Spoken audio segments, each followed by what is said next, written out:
Ladies and gentlemen, thank you for joining Solving Retail's Most Expensive Problem, digging yourself out from under the returns avalanche with Navjit Bhasin, CEO of Newmine, and Michael Relich, Interim CEO of PacSun Eddie Bauer. As a reminder, if you have any questions, please submit them using the Q&A function at the bottom of your screen. Now here's your host, Deborah Weinswig, CEO and founder of Coresight Research. Thank you, Drew, and thank you all for joining me today. I am honored to be here with returns expert, who many of you know, and CEO of Newmine, Navjit Bhasin, and Newmine advisor and a dear friend of mine, Mike Relich, who's also, as Drew said, the interim CEO of PacSun Eddie Bauer. Mike brings a wealth of experience to all of us, over 30 years of retail operations and systems experience to the conversation. He served in various COO roles for iconic brands like Lucky Brand, Crate & Barrel, and Guess. He also has served as a CIO for Guess. So, as we're all kind of taking a pause and, kind of thinking about, the holiday season, and many of us are planning for back to school 21 and holiday 21, retailers are facing an unprecedented return season for many reasons, right? Fueled by the historic rates of e-commerce holiday sales in 20, which then in turn led to an increase in web purchase returns. I'm really excited to have the opportunity to kind of deep dive with Navjit and Mike on actionable ways retailers in the audience today can cope with the onslaught of returns and some of the associated operational challenges, right? Reverse logistics, continues to be a challenge. I mean, logistics in general, but certainly when things are going the other direction. And, kind of what can everyone do to prepare for the future and start reducing returns overall? So really have highlighted three things we want you to get out of the conversation today. So number one, how to overcome operational challenges, such as a breakdown in supply chain efficiencies, during a return surge. Number two, navigating the return solution ecosystem and really kind of diagnose your needs. And then number three, actionable steps to catch up in your returns backlog, which I think talking to folks, many of you are kind of handling with, right now. So Mike and Navjit, let's, kind of rewind a little bit. This holiday season was certainly different than one that I think any of us have experienced before. Can you kind of break down what that looked like? And it was certainly earlier. Were there specific trends you saw within physical store returns or versus e-commerce? I'll hand it over to you two to discuss. Okay. Deborah, go ahead, Mike. Go ahead, Navjit. It's fine. Well, Deborah, first of all, thanks for having me on this webinar. Excited to be here as always with you. And Deborah, I think, just because as we all saw in the COVID, right, e-commerce accelerated. And September was when the consumer confidence really started coming back a bit. And then the early shopping season, and some of the credit goes to Coresight for, putting in 10-10. And I think that's when the season started picking up. But what happened was, in fact, believe it or not, even today, some of our customers are seeing returns come back from November and October. To echo Navjit, basically when the carriers came in and started putting surcharges in, and those surcharges all hit on Black Friday week. So we work with our merchants and marketing departments, and we had a strategy to say, let's pull as many sales forward because, our e-com penetration went from, in PacSun from 20% to almost 50%. So huge increases. And so we tried to push as many sales forward. But what happened is, returns on things like, knits or, my fleece that the fit's not really a problem. We didn't see huge increases there. But categories like denim, where, most people go to a store and it's, fit is very important. There we saw actually big increases in returns. And, to your point, the reverse logistics were a problem. We have a system that the customer goes in, they print out a label and they send it back. Well, the problem is we had delays in shipping for the DC to get those goods. They were busy trying to fulfill orders, and of course, returns are going to be last result. And so the customer noise on social media and just the call center volumes went way up. So we scrambled and implemented a solution where, hey, look, if we know that you dropped it off at FedEx and we got your tracking number, then we're just going to credit you. And if you abuse the system, we'll turn you off. But we ended up having to go and rush and do that just to make sure that we could keep customers happy and not impact lifetime value. So Mike, to kind of elaborate on that, were there, as you think about kind of just the timing of returns, how did it differ from, previous years? And, what did you find surprising? Well, what's interesting is that because the season started early, returns started earlier. But then to Navjit's point, when people that bought gifts, we're seeing returns come even later. And then the problem is normally we try to push people to return in the store. I mean, that's the whole brick and mortar people say is dead, but come on, let's leverage it. And if somebody wants to return something, if return something to a DC, I'm not going to get a follow-on sale. But if you return something to a store and my associates are worth half their salt, they'll go and sell and do an upsell or save the sale. But the problem is with COVID, people were very reluctant to go to the stores. So we saw a surge in DC returns, much higher than we'd seen in the past. Well, if I may add, Deborah, there was another thing that was happening, right? So since now returns were delayed, earlier, the way the planning was working or used to work was you could anticipate returns. They're going to hit back in my DC within 7 days, and within 3 days, I can either, refurbish if it is still first quality, put it back on sale. But now the later the returns come, you lose that opportunity to either resell it or it goes into further markdown. Again, hitting the bottom line badly. Navjit, that's a very, very important point. Because if I look at Eddie Bauer, where outerwear is a huge component of our sales, basically, if that gets returned and we miss the season, it ends up getting marked down or basically saved for the next season. So it's a huge profitability impact. But there's also the other impact, right, which I think both of you are bringing up, which is, right, in many cases, retailers were very tight on inventory. There was demand for product, and if it was sitting in some DC, right, and the consumer couldn't get access to it, I mean, it was kind of the worst of all worlds. And I think this goes back to, right, some of the challenges around returns, which many of us have we've never seen anything, kind of quite like this, I think, in terms of like the volume of returns and just how important it was for the consumer to have access to that product. And I think that, we saw, I mean, I don't know about you guys, I was very surprised by how strong sales were in November and December, right? Like up 8.3%. How did that kind of, vary versus expectations? And if sales weren't expected to be that strong, how is that also impacting returns, Mike?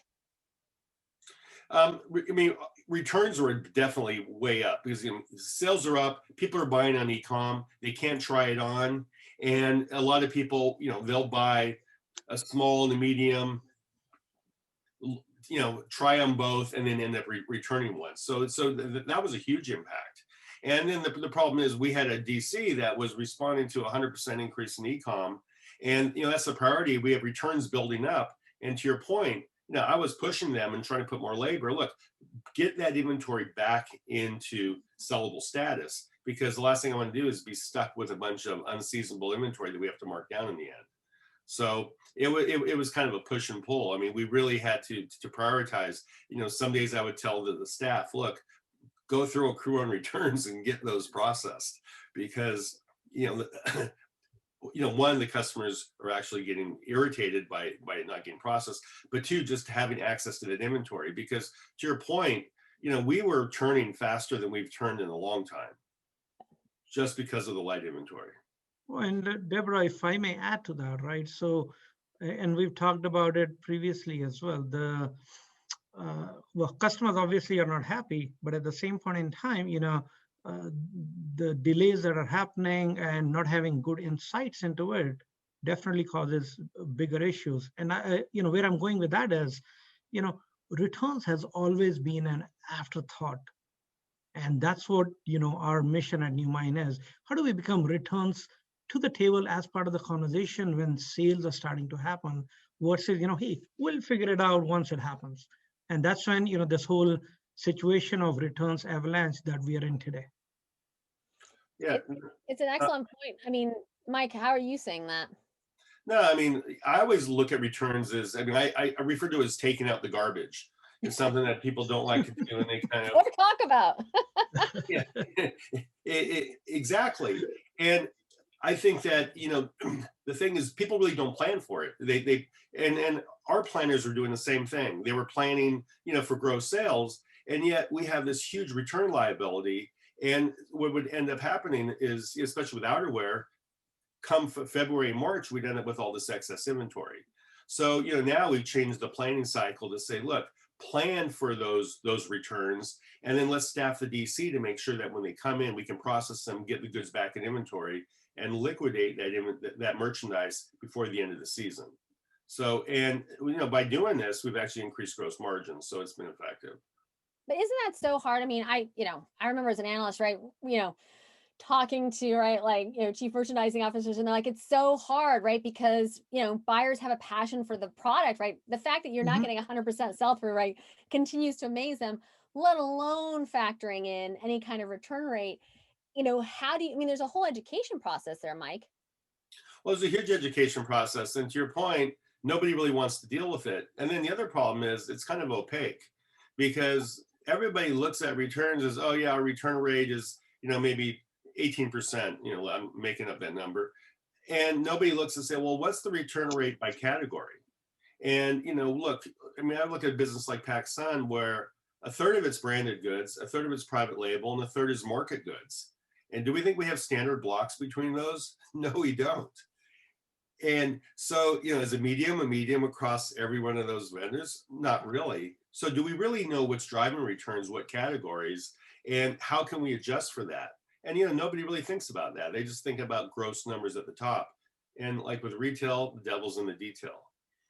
Oh, Deborah, in fact, you just brought up 2 points. One is, when you started talking about the merchants, right? The merchants are, obviously for the right reason, their emotion, how they want their product to be characterized and sold. So there's that, internal emotion as well, which, if you combine that emotion with real data insights, I think that's where the real excellence is, in my opinion, right? And then secondly, just yesterday, I was talking to a few retail executives, and point, Mike, that you just brought up about the plan, every retailer puts in their plan, hey, I'm going to be planning 20% returns, right? So as long as it's within the plan, nobody cares about it, or nobody wants to take proactive action, right? But I think it's time where even that plan needs to be relooked at, how everybody relooked at how industry changed in COVID. Oh, no, I'm just saying, in a world where everyone's striving for comp sales increases, the easiest way to, instead of me paying digital marketing huge sums of money to drive traffic, it's easier if I could reduce returns by 1%. That's a 1% increase in comp sales. And to me, that's low-hanging fruit that people ignore. It really is almost getting back to the basics, but at the same time, and I know we've talked about this, but since ultimately, right, if you think about how everyone's incented, kind of returns are, in a class of their own with regards to opportunity, which is, I think, why this conversation is so valuable. But also, kind of looking at different, insights around those, and for, to understand consumer behavior, but also for them to never happen, Navjit. I think, I always bring up, sustainability is, kind of core to core site. And we have this conversation. How do we have the return, kind of never take place in the first place, Navjit? Deborah, you're stealing Newmine's tagline. The best return is the one that never has to happen, right? And I'll give you a stat. So just this year alone, even the product reviews we've seen go up by about 33%, which means consumers know that, hey, e-commerce is here to stay. And they were trying to also find ways, hey, how do I interact more with back to the brand and the retailer?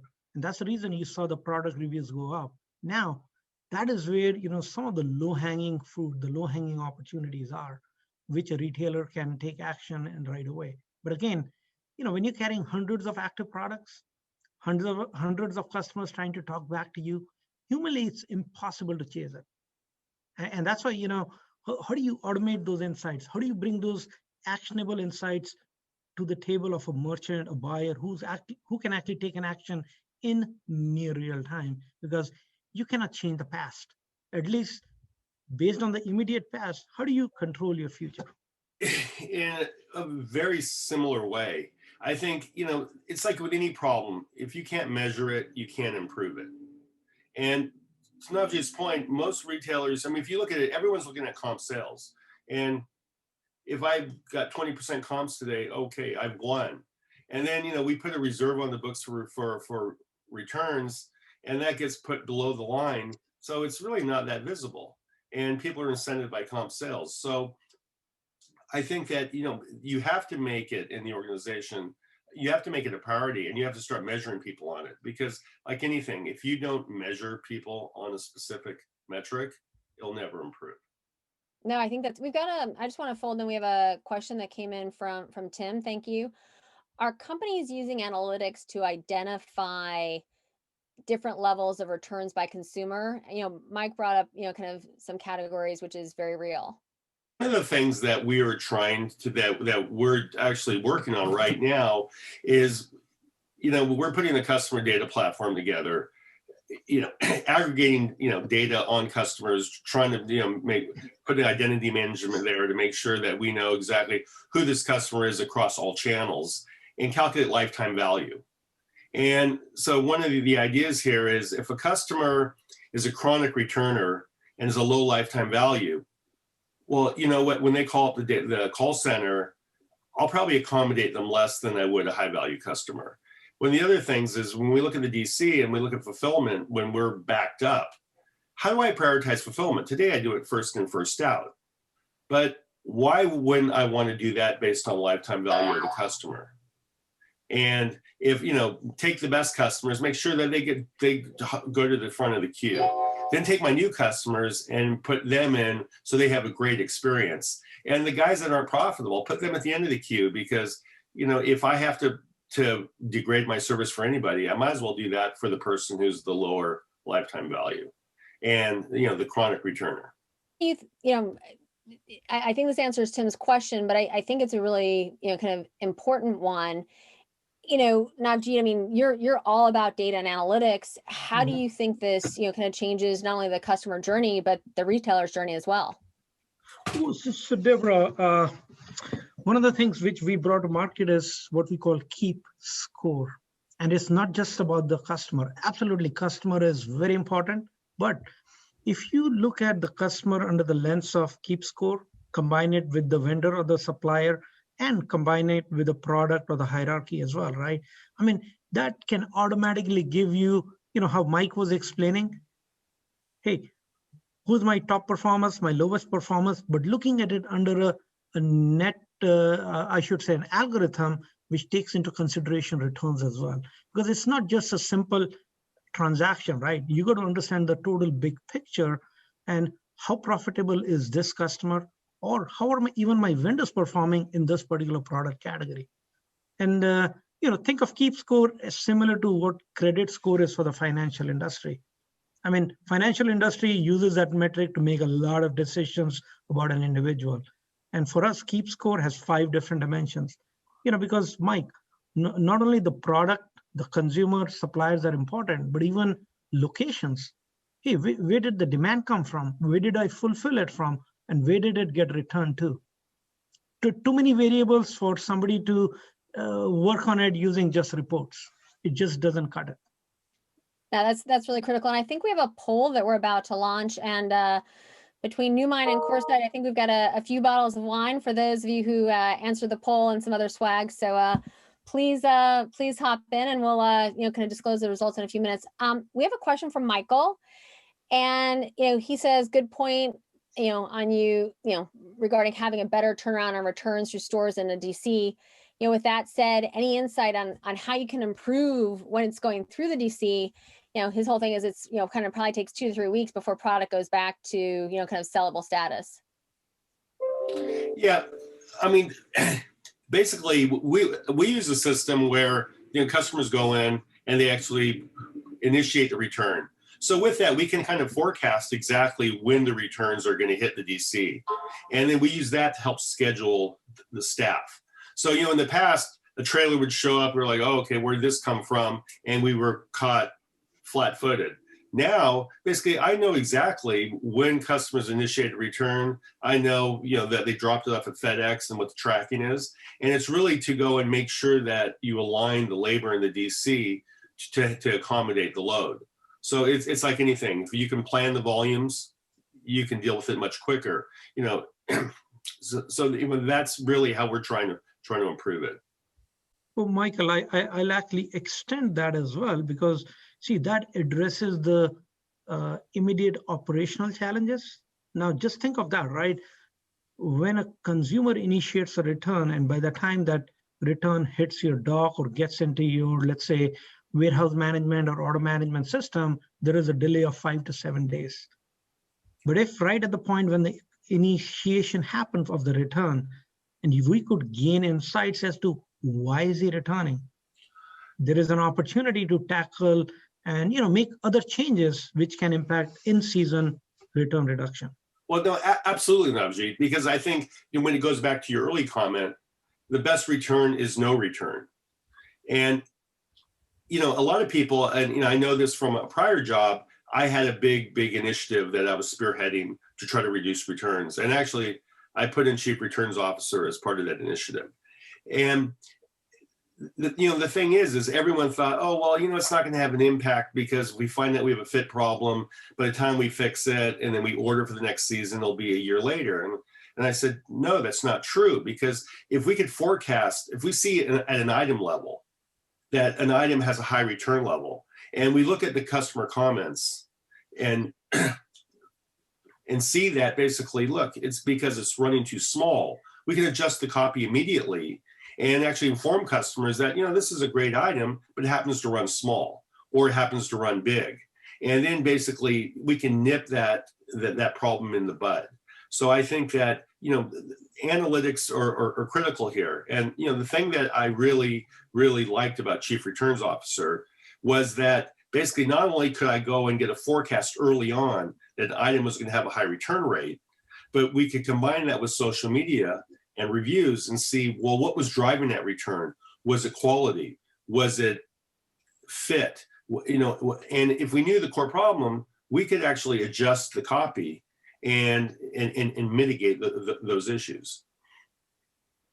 We've got quite a few questions coming in. I have a few folks who've raised their hand. So I'm going to turn it over to Jen Kuzara to ask her question. Okay, we've got many coming in as well. So let's kind of return to the queue.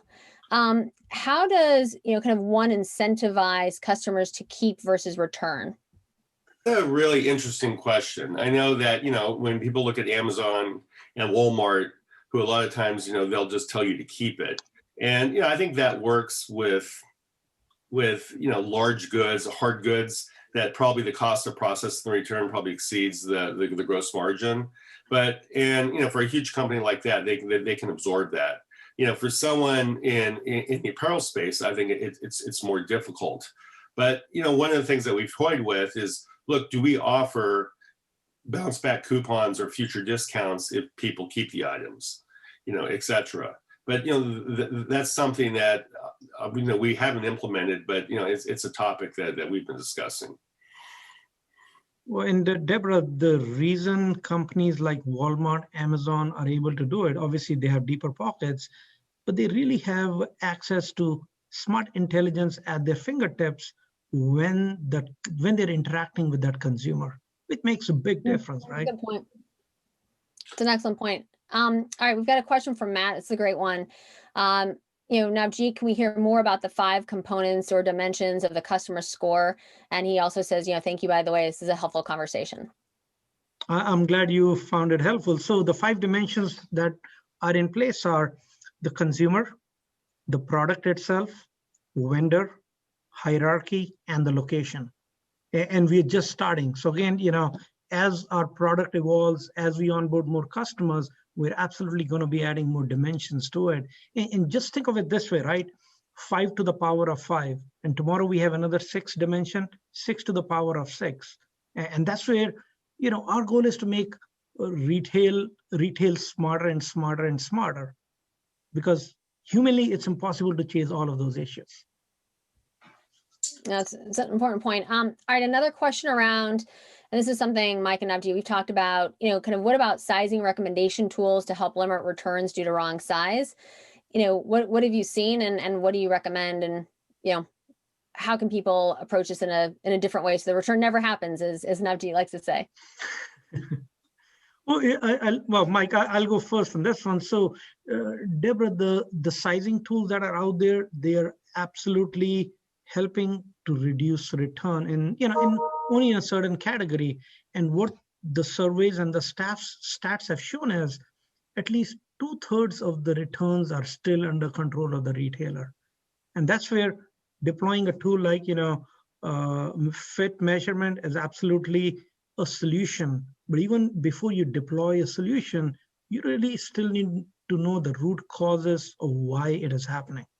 Now, I can echo that, Navjit. So we've had a lot of experience with fit tools, and actually we just implemented fit tools both at Eddie Bauer and PacSun. And to your point, it actually does help because these tools look at machine learning and what other purchases people have, and look at tech packs and compare that to an item that you think fits, and it helps mitigate it. But to your point, if I have a vendor who in the manufacturing process basically was out of tolerance, and the fit tool is going to think that the item fits one way, but because of a manufacturing error, it actually fits differently. That's not going to mitigate that problem. And a chief returns officer or the data analytics will actually tell me that specific item has a problem. It's tied to a particular vendor, and it enables us to actually control it and go upstream and figure out what the core problem is. And fitting tools, simply can't do that.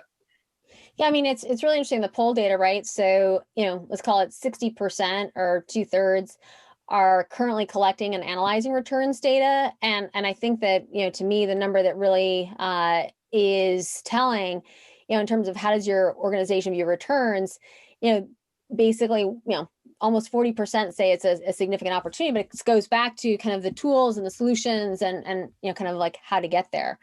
All right, we are coming up. I'll ask two more quick questions.